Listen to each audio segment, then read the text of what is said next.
जो बच्चा माँ बाप के सही को सही और गलत को गलत समझता है वो उन्हें बहुत अच्छा लगता है, मगर जो ज़िद्दी होता है, मनमानी करता है, उनकी एक नहीं सुनता, ऐसा बच्चा माँ बाप को बिल्कुल पसंद नहीं आता।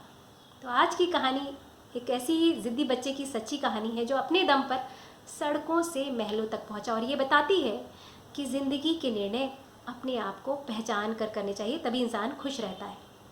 इस सच्ची कहानी पर कुछ दिल से मेरी कलम से कि कोई देखा तुमने है सपना, उसको घर पूरा है करना, गिरने से देखो मत डरना, जीने से पहले मत मरना, जो सोचा तुमने है मन में करने की कोशिश कर लेना।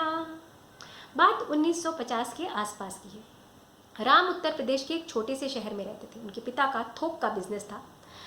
घर के वो सबसे बड़े लड़के थे। जब उन्होंने 10वीं पास कर ली तो उनके पिताजी ने कहा, जितना बिजनेस संभालने के लिए चाहिए उतनी पढ़ाई तुमने कर ली है, अब चलो मेरी दुकान में बैठो और मेरा हाथ बटाओ। राम ने कहा, मुझे आपकी दुकान पर बैठना बिल्कुल पसंद नहीं, मुझे अभी आगे पढ़ाई करनी है।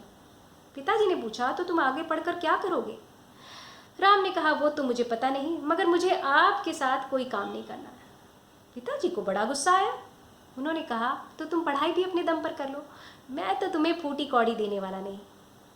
वो कहते हैं कि मूल से ब्याज ज़्यादा प्यारा होता है। पिताजी ने पैसे नहीं दिए, मगर उनके ग्रैंडफादर यानी कि बाबा ने पैसे दे दिए। उन्होंने एमए किया इंग्लिश से इलाहाबाद यूनिवर्सिटी से। उस ज़माने में सरकारी नौकरी का बड़ा चाम था। उन्होंने अप्लाई किया और उन्हें छोटी सी नौकरी टिकट कलेक्टर की मिली रेलवे में। लोग बाग कहने लगे, पिता का इतना अच्छा काम छोड़कर ये छोटी सी नौकरी कर रहा है, मगर ज़िद्दी तो ज़िद्दी। एक दिन वो सुबह सुबह जब टिकट कलेक्ट कर रहे थे तो एक यात्री के पास टिकट ना होने पर उन्होंने कहा, आप पैसे दे दीजिए, मैं आपका टिकट बना देता हूँ। यात्री ने कहा, शायद तुम मुझे पहचानते नहीं, मैं कभी टिकट नहीं लेता, मैं जिस सीट पर बैठ जाता हूँ वो मेरी हो जाती है। राम ने कहा, आप जो भी हैं, आपको टिकट तो लेना पड़ेगा, वरना आप ट्रेन से नीचे उतरिए।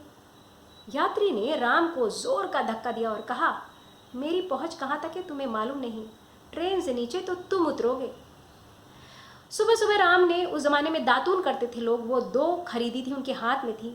उन दातून की डंडियों से राम ने उस यात्री की पिटाई कर दी। यात्री ने राम की कंप्लेंट कर दी। रेलवे अधिकारियों ने राम से उस यात्री से माफ़ी मांगने को कहा। राम ने माफ़ी मांगने के बजाय लिखित त्याग पत्र दे दिया। ज़िद्दी तो ज़िद्दी। अब राम का विवाह भी हो चुका था और एक बेटा भी था। छोटे मोटे काम करने के बाद एक दिन उनकी नज़र न्यूज़पेपर के एक एडवर्टीजमेंट पर पड़ी, जो कि एक ऑटोमोबाइल कंपनी का था। इस कंपनी को अपने 2 व्हीलर्स, ट्रैक्टर्स और कल्टीवेटर्स के लिए उनके शहर में एक डीलर की ज़रूरत थी। राम ने फॉर्म भरकर भेज दिया। कंपनी का जवाब आया, आपको हमारी डीलरशिप लेने के लिए इतना इन्वेस्टमेंट करना पड़ेगा। राम के पास पैसे तो थे नहीं। अपनी पत्नी के सारी ज्वेलरी जो थी उन्होंने एक रिश्तेदार के पास गिरवी रखकर पैसे लिए और एक छोटी सी दुकान किराए पर लेकर डीलरशिप ले ली। असली पापड़ तो अब बेलने शुरू हुए। कंपनी ने उनसे कहा, हम अपने 2 व्हीलर्स आपके शहर में तभी बेचेंगे आप जब 6 2 व्हीलर्स एक साथ मंगाएंगे। 1-2 लेना होगा तो आपको अपने जोनल डीलर के पास जाकर लाना होगा। शहर में उनके प्रोडक्ट्स की इतनी डिमांड भी नहीं थी और राम के पास 6 2 व्हीलर्स एक साथ मंगाने के पैसे भी नहीं थे। तो जब एक कस्टमर एक 2 व्हीलर का एडवांस पैसा देता था, तब राम एक एम्प्लॉय को एक 2 व्हीलर पर बैठाकर 240 किलोमीटर दूर जोनल डीलर के पास जाते और वहाँ से वो एम्प्लॉय दूसरी 2 व्हीलर पर बैठता और फिर वो दोनों साथ में आते 240 किलोमीटर वापस, और तब वो एक कस्टमर की डिमांड पूरी करते थे। गर्मी, सर्दी, बरसात, साल भर इसी तरह उन्होंने कई बार आना जाना किया। धीरे धीरे उस प्रोडक्ट की जानकारी हुई लोगों की, उसकी डिमांड भी बढ़ी और राम के पास 6 2 व्हीलर्स एक साथ मंगाने के पैसे भी हो गए। 6-7 सालों में उनके पास इतने पैसे इकट्ठा हो गए कि अब उन्होंने सोचा, अब किराए की दुकान से निकलकर मुझे अपना बड़ा शोरूम बनाना। पैसे ज़्यादा नहीं थे उनके पास। उन्होंने शहर के बाहर एक ज़मीन खरीदी जो कि उन्हें सबसे सस्ती मिली और जो गड्ढे में थी। परिवार वालों ने कहना शुरू किया, तुम्हारा दिमाग खराब हो गया, जितना अब तक कमाया है डुबो दोगे क्या? उस गड्ढे की ज़मीन में तुम कैसे कंस्ट्रक्शन कराओगे? मगर फिर से एक बार ज़िद्दी तो ज़िद्दी। उन्होंने ज़मीन खरीद ली। मकान बनाने के उनके पास पैसे नहीं थे, इसके लिए उन्होंने बैंक से लोन ले लिया। गड्ढे में उन्होंने 2 मंजिलें बनाई और जब ज़मीन तक लेवल आ गया, सड़क तक, तो उस लेवल पर उन्होंने शहर का सबसे बड़ा ऑटोमोबाइल शोरूम खड़ा कर दिया। उस शोरूम में उन्होंने उस कंपनी के प्रोडक्ट के अलावा और भी कंपनी के प्रोडक्ट्स रखने शुरू करे। उनको देखकर उसके आसपास की सारी गड्ढे वाली ज़मीनें बिक गई और वहाँ पर पूरा ऑटोमोबाइल का मार्केट खड़ा हो गया। इस तरह वो एक ट्रेंड सेटर बन गए, मगर वो शहर के सबसे बड़े ऑटोमोबाइल डीलर और विक्रेता बने। और इस तरह अपनी ज़िद के दम पर, अपने निर्णयों के दम पर उन्होंने अपने सपने हासिल किए।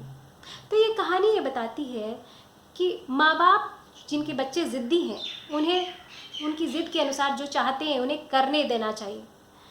हमेशा हर पहला कदम सही हो ऐसा ज़रूरी नहीं है, करते करते ही इंसान सीखता है। ऐसे ज़िद्दी बच्चे को अगर आप अपने साथ रखने की कोशिश करेंगे, उससे ज़बरदस्ती करेंगे, तो ना बच्चा खुश रहेगा और ना आप खुश रहेंगे।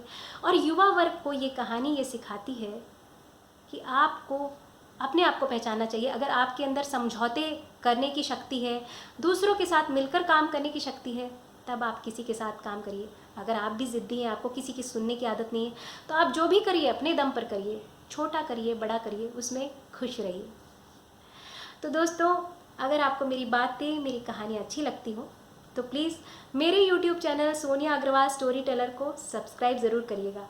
और अगर ये वीडियो, ये कहानी पसंद आई हो तो इसे लाइक और शेयर ज़रूर करिएगा।